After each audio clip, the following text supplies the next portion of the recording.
இரண்டன்பாலும் உலகாய் என்று சொல்ற. அதாவது இரண்டன்பாலும் என்பது என்னதுங்க? சத்தாகினுக்கும் அசத்தாயும் இருக்கும். ரொம்ப விரிவான இடம் சிவஞான போகம். சரி, எனவே அந்த வகையில இப்போ 57வது பாட்டுல ஆன்மா சிவத்தை அறிகிற முறைமை. 56 ஆன்மா உலகத்தை அறிகிற முறைமை. சரியா? ரெண்டு புரிஞ்சுதா? புரியுற மாதிரி இருக்கு, திருப்பி கேட்டாதான் தெரியும். சரி, 58 மேலதற்கோர் ஓமை. இப்ப மேல சொன்னதுக்கு ஒரு ஓமை சொல்ற. எதுக்கு? உலகத்தை அறியறதுக்கும் சிவத்தை அறிவதற்கும் துணை வேண்டும். என்ன துணை வேணும்? உலகத்தை அனுபவிக்கணும்னா கருவிகள் துணையும் வேண்டும், சிவத்தின் துணையும் வேண்டும். சிவத்தை அனுபவிக்கிறதுக்கு கருவிகளை விட்டு சிவத்தின் உபகாரத்தால சிவத்தை அனுபவிக்கும். இதெல்லாம் சொல்லக்கூடிய ஒரு ஓமை. 58 கண்ணொளி விளக்கழித்து காட்டிடும் எண்ணெல் முன்னம் கண்ணொளி ஒன்றும் என்றான். விளக்கொளி கடந்தவற்றை கண்ணொளி அகலான் என்று கண்டிடும் வேறு காணா. கண்ணொளி விளக்கின் சோதி கலந்திடும் கருத்து அன்றே.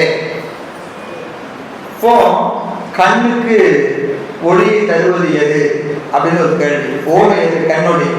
மேல சொன்னதுக்கு ஒரு ஓமை சொல்றாரு. கண்ணொளி விளக்கழித்து காட்டிடும் எண்ணெல். கண்ணுக்கு ஒளி கிடையாது, விளக்கு தான் கண்ணுக்கு ஒளியை கொடுக்கிறது அப்படின்னு சொல்லலாமா? கண்ணுக்கு ஒளி கிடையாது, கண்ணுக்கு ஒளி எது கொடுக்குது? விளக்கு தான் கண்ணுக்கு ஒளியை கொடுக்குது அப்படின்னு சொல்லலாமா? சொல்லலாமா? சொல்ல முடியாது. ஏன்னா அப்போ முன்னாடியே கண்ணுக்கு ஒளி இல்லையா அப்படின்னு ஒரு கேள்வி வரும். இல்லைன்னு சொன்னா விளக்கு தான் கண்ணுக்கு ஒளியை கொடுக்குதுதான். குருடனுக்கும் கண் தெரியணும். புரியுதா இல்லையா? குருடனுக்கும் கண்ணு தெரியணும். அப்ப குருடனுக்கு விளக்கு போட்டா கண்ணு தெரியல. குருடனுக்கு கண்ணு விளக்கு வருதுன்னா கண்ணு தெரியல. அப்ப என்ன செய்யல? கண்ணுக்கு இந்த விளக்கொளி பார்க்கிற தன்மையை கொடுக்கல. பார்க்கிற தன்மையை கொடுக்கல. பார்க்கிற தன்மை இருக்குது, இயல்பாவே கண்ணுக்கு இருக்கு. இயல்பாவே கண்ணுக்கு இருக்கு. அதான் இங்க பாடுற கண்ணொளி விளக்கு அழித்து காட்டிடும் எண்ணெல். கண்ணுக்கு ஒளியை, கண்ணுக்கு ஒளியை விளக்கின் ஒளி அழித்து கொடுத்து காட்டிடும். பாட்டு பிரிக்கும் போது பொருள் புரியணும். கண்ணுக்கு ஒளியை விளக்கின் ஒளி கொடுத்து, எதை கொடுத்து? ஒளியை கொடுத்து, பார்க்கும் தன்மையை கொடுத்து காட்டிடும். பார்க்கிற தன்மையை கொடுத்து காட்டும்னு சொன்னான். எண்ணில் அப்படின்னு வந்தா என்னது? அப்படி சொன்னீர்கள். அங்க ஒரு கேள்வி தொக்கி நிற்கிறதுன்னு அர்த்தம். எங்கெல்லாம் எண்ணில் அப்படின்னு வந்ததுன்னு அர்த்தம். ஒரு கேள்வி தொக்கி நிற்கிற அப்படி சொன்னீங்கன்னா, அப்படி சொன்னீங்கன்னா அதுக்கு என்ன பதில்? முன்னம் கண்ணொளி ஒன்று என்றான். அப்போ அதுக்கு முன்னாடி கண்ணுக்கு என்ன ஆயிடும்? ஒளி இல்லைன்னு ஆயிடும். அப்ப அது பொருந்துமா? பொருந்தாது. ஏன் பொருந்தாது? அப்படி இருந்தா குருடனுக்கு கண் தெரியணும், குருடனுக்கும் கண் தெரியணும். அப்படி யாருக்கும் கண்ணு தெரியுற மாதிரி இல்லை. அதனால கண்ணுக்கு என்ன இருக்கணும்? ஏற்கனவே பார்க்கிற ஒளி இருக்கணும். சரி, விளக்கொளி கலந்தவற்றை கண்ணொளி அகலான் என்று கண்டிடும். அப்படி வேண்டாங்க. கண்ணொளியோடு விளக்கொளி கலந்து, கண்ணொளியோடு விளக்கொளி கலந்து நின்று காட்டும். கண்ணொளி கலந்து அவற்றை கண்ணொளி அகலான் என்று கண்டிடும் வேறு காண. வேறு காண அப்படின்னு கண்ணொளி என்ன செய்யும்? கண்ணொளியோடு விளக்கொளி கலந்து நின்று பொருளை காட்டும். அப்படின்னு சொன்ன என்ன ஆகும் அப்படின்னு கேட்டீங்கன்னா, வேறு காணா, வேறு காண, அதாவது காண்கின்ற அந்த ஒளியோடு கூடி நின்று, காண்கின்ற ஒளி தனித்து காண மாட்டாது என்று சொன்னார். என்ன ஆகும் அப்படின்னு கேட்டீங்கன்னா, இருட்டில் நின்றுகிட்டு வெளிச்சத்தில் இருக்கிற பொருள் தெரியும். நான் இருட்டில் நிற்கிறேன், இங்க என்ன இருக்கு? இருட்டா இருக்கு. அங்க லைட் போட்டுக்கிறாங்க, அந்த பொருள் எனக்கு தெரியுது. இப்போ அந்த ஒளி என் கண்ணுல கலந்துதா? கலக்கல. ஆனா எனக்கு என்ன தெரியுது? பொருள் தெரிகிறது, பொருள் தெரிகிறது. அப்படின்னா என்ன அர்த்தம்? அந்த ஒளி இதுல கலந்துதான் அப்படின்னு ஒரு கேள்வி. அந்த ஒளி இதுல கலக்கலையே அப்படின்னு சொன்னா, கண்ணொளி விளக்கின் சோதி கலந்திடும் கருத்து ஒன்று அன்றே.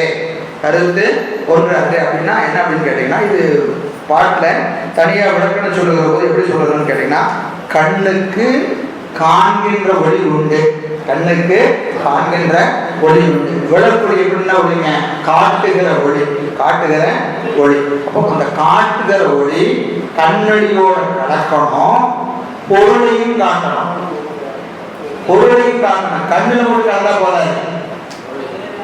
இப்ப இங்க நான் வெளிச்சத்துல இருக்கேன், இருட்டுல பொருள் இருக்கு, பொருள் இருக்கு, இப்ப தெரியுமா? இப்போ விளக்கொளி எது கலந்துருச்சு, கண்ணோட கலந்துருச்சு. இப்ப பொருள் தெரியுதா? தெரியுதா? தெரியல. ஏன் தெரியல அப்படின்னா பொருள் மேலேயும் படணும்.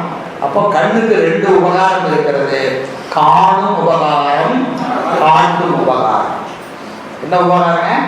காணும் உபகாரம், காட்டும். அதே என்ன இருக்கும்? கண்ணொளியோடு கூடி நின்று காணணும், பொருளோடு கூடி நின்று காணணும். புரியுதா இல்லைங்களா? இந்த இடம் ரொம்ப நுட்பமான இடம். இது புரிஞ்சாதான் சிவம் நமக்கு காட்டுகிற உபகாரம் 11ஆம் நூற்பாட விளங்கும். காண கண்டிடும் தன்மையுடைய கண்ணுக்கு ஏயுயிர் காட்டி கண்டிடுமா போல் என்று சிவஞான சித்தியார் 11ஆம் நூற்பா. சிவஞான போலம் 11ஆம் நூற்பாண்டது. காணும் கண்ணுக்கு காட்டும் உடம் போல காணும் உள்ளத்தை கண்டு காட்டலே அயரா அன்பில் அரண்களில் செல்லுமே. இந்த உமைதான் முத்து இலக்கணம். முத்து இலக்கணம் 11ஆம் நூற்பா. 11ஆம் நூற்பாட சொல்லக்கூடிய உண்மையே இது. இந்த ஓமதான் கண்ணொழியும் விளக்கொழியும் தான். இது புரிஞ்சாதான் என்ன புரியும்? முத்து இலக்கணம் புரியும். புரியுதா இல்லைங்களா? இப்போ விளக்கொழி ரெண்டு உபகாரம் செய்து, ரெண்டு உபகாரம் என்னது? காட்டு உபகாரமும் காணும் உபகாரமும். காட்டு உபகாரம் என்பது விளக்கொழி பொருளோட என்ன செய்யும்? கலந்து, கண்ணொழியோட கலந்து கூட நின்று காணும். அப்புறம் பொருளோட கலந்து காட்டும், பொருளோட கலந்து காட்டும். அப்போ என்ன செய்யணும்? காணவும் செய்யணும், காட்டவும் செய்யணும், காட்டவும் செய்யணும். இப்போ உதாரணத்துக்கு இப்போ நம்ம ஒரு நடந்துட்டு இருக்கு, உங்க அறிவுல ஒரு செய்தி விளங்கணும், ஒரு சதி உங்க அறிவுல விளங்கணும்னா என்ன செய்யணும்? என் அறிவுல நின்று காட்டணும், என் அறிவுல நின்று காட்டணும், உங்க அறிவுல நின்று காட்டணும். இந்த ரெண்டும் எப்படி நடக்கணும்? ஒரே நேர்கோட்டில் நடக்கணும். ஒரே நேர்கோட்டில் நடந்ததுன்னா அந்த செய்தி உங்களுக்கு வழங்கும். இப்ப நான் சொல்றேன், எத்தனை பேருக்கு புரிஞ்சுது?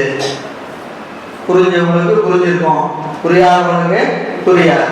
ஏன் புரியல அப்படின்னா, இப்ப என் அறிவுல நின்று சொல்றாரு, அறிவுல சொல்றாரு, யாராவது அறிவுல நிற்கிறாரோ அவங்களுக்கு எல்லாம் புரியும், மற்றவங்களுக்கு புரியாது. இது ரொம்ப சௌகரியமா இருக்கு. எப்படி பாடம் நடத்தினாலும் கடைசியா இதை சொல்லிடலாமா இருக்கேன் அப்படின்னா, இந்த இடம் உங்களுக்கு கொஞ்சம் கஷ்டமான இடம், அது வேற.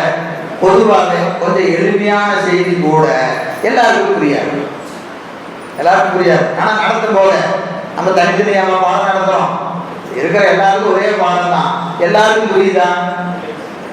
புரியாது. ஏன் புரியல அப்படின்னா, என் அறிவுல என்று சொன்னாலும் உங்க அறிவுல பெருமான் நிற்கணும், பெருமான் நிற்கணும். அப்ப என்ன கேள்வி? இது புரியல, எங்க அறிவுல பெருமான் நிற்கலையானா இந்த செய்திக்கு தான் நிற்கலன்னு அர்த்தம். இன்னொரு செய்திக்கு நிற்பார், இவருக்கு இந்த செய்திக்கு நிற்பாரு, அவருக்கு அந்த செய்திக்கு நிற்பார். இப்போ இவருக்கு புரிஞ்சது அவருக்கு புரியாது, அவருக்கு புரிஞ்சது இவருக்கு புரியாது. புரியுதா இல்லைங்களா? அப்ப என்ன இருக்கும்? எது உங்களுக்கு வேணுமோ அதாவது அந்தந்த இடத்துல நின்று காட்டுவாரு. மற்றதான் இன்னைக்கு இல்லையா அப்புறம் பார்க்கலாம், இன்னைக்கு இல்லை அப்புறம் எப்போம், அது என்னைக்கு விளக்கணும்னு பெருமான் நினைக்கிறாரோ அன்னைக்கு விளக்குவார். யாரு மூலம் விளங்கணும்னு நினைக்கிறதோ அவர் மூலம் விளக்குவார். அதுக்கு இவர் தான் வரணும் அவர்தான் வாங்குவதா நம்ம முடிவு பண்றது இல்லை. யார் மூலம் எதை விளக்கணுமோ அவர் அறிவுல நின்று உங்களுக்கு அந்த செய்தியை பெருமான் என்ன செய்வான்? விளக்கிக் கொண்டே இருப்பான். இதுதான் காணும் உபகாரம், காட்டு உபகாரம் என்று சொல்றது. அதான் இங்க சொல்றாரு. என்னதுங்க? கண்ணொளி விளக்கொளி கலந்திடும் கருத்து ஒன்று அன்றே. ஒன்று அன்றே என்னதுங்க? கண்ணொளியோடு விளக்கொளி கலந்து காணணும், காட்டணும். காணவும் செய்யணும், காட்டவும் செய்யணும். அப்படி காட்டினால்தான் என்ன ஆகும்? அந்த அறிவு விளங்கும் என்பது இந்த பாடலுடைய கருத்து.